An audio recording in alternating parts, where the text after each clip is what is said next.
We're going to get some sunshine in here, perfectly timed for the weekend and for the Grand Prix. Just another setback before we can get there.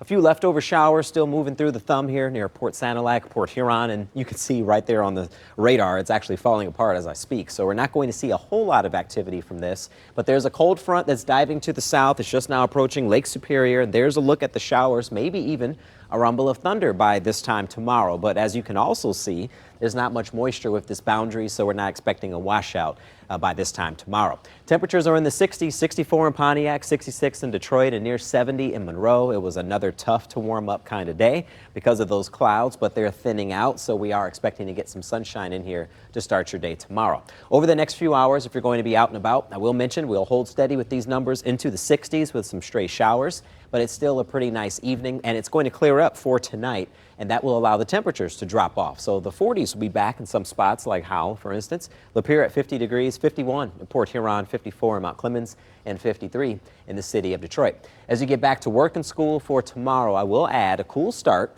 a dry start. Sunshine will be around, but some stray showers are going to be out there in the afternoon. I'm thinking our highs will climb to about 78 degrees for your Friday, but then that cold front I just mentioned, that's going to arrive during the late afternoon hours, early evening hours, and interestingly enough, I think we could have a smoky sky. There's some wildfires taking place over in Canada, and this cold front and the jet stream support might help to bring some of that in our direction. Here's a look at our surface smoke map here, and you'll find I think that dangerous, unhealthy type of criteria for the air, that's going to stay well west near the Green Bay area. But I'm thinking we could have a pretty interesting sunset going into this time tomorrow towards 9 o'clock. So we'll have to watch that for you, of course, and we'll keep our eyes on that smoke as it moves in this direction.